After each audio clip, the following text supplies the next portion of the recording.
திருப்பூர் மாவட்டம் காட்பாடி அருகே மணல் கொள்ளை குறித்து தகவல் அளித்த மாற்றுத்திறனாளியை திமுக நிர்வாகி தாக்கிய சம்பவம் அதிர்ச்சியை ஏற்படுத்தியுள்ளது. மாநில எல்லையான பொன்னை பகுதியில் திமுக வடக்கு ஒன்றிய இளைஞரணி அமைப்பாளர் பவுல் மணல் கடத்தல்களில் ஈடுபட்டது குறித்து மாற்றுத்திறனாளியான கோவிந்தராஜுலு என்பவர் போலீசுக்கு தகவல் தெரிவித்ததாக கூறப்படுகிறது. இதனால் ஆத்திரமடைந்த பவுல் ஆதரவாளர்களுடன் கோவிந்தராஜுலு வீட்டிற்கு சென்று அவரை சரமாரியாக தாக்கியுள்ளார். ஆளும் கட்சி என்ற ஆணவத்தில் திமுகவினர் சட்டவிரோத செயல்களில் ஈடுபடுவதாக பொதுமக்கள் குற்றம் சாட்டியுள்ளனர். திருப்பத்தூர் மாவட்டம் வாணியம்பாடி அரசு மருத்துவமனையில் தூய்மை பணியாளர்களை வைத்து மருத்துவம் பார்க்கும் அவலம் அரங்கேறியுள்ளது. பெண்கள் பிரிவில் உள்ள வார்டுகளில் சிகிச்சை பெற்று வரும் நோயாளிகளுக்கு அங்கு ஒப்பந்த அடிப்படையில் பணிபுரிந்து வரும் தூய்மை பணியாளர்கள் சிகிச்சை அளித்து வருகின்றனர். அத்துடன் பெண்கள் பிரிவு வார்டு கட்டிடம் மிகவும் மோசமாக பழுதடைந்த நிலையில் இருப்பதால் எலிகளின் கூடாரமாக திகழ்வதாகவும், எப்போது சிகிச்சை முடிந்து வீடு திரும்புவோம் என நோயாளிகள் காத்திருப்பதாகவும் வேதனை தெரிவித்துள்ளனர்.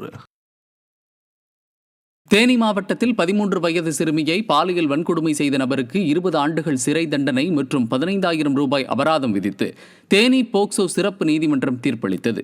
சிறுமியை பாலியல் வன்கொடுமை செய்த தேனி உத்தமபாளையம் பகுதியைச் சேர்ந்த ராஜகோபால் என்பவருக்கு போக்சோ நீதிமன்றம் தண்டனை வழங்கியது. சிறுமியின் கல்வி மற்றும் எதிர்கால வாழ்விற்காக 6 லட்சம் ரூபாய் இழப்பீடு வழங்க வேண்டும் என தமிழக அரசுக்கு உத்தரவிட்டது. திருச்சி மாவட்டத்தில் அமைச்சர் நேருவின் சொந்த தொகுதியான உறையூர் பகுதியில் கழிவுநீர் கலந்த குடிநீர் விநியோகிக்கப்பட்டதில் 4 பேர் உயிரிழந்தனர்.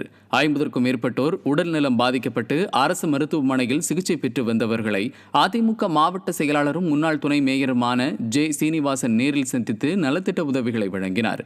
இந்நிகழ்வில் கழக அமைப்பு செயலாளர் டி ரத்னவேல், எஸ் வளர்மதி உள்ளிட்ட கழக நிர்வாகிகள் உடனிருந்தனர்.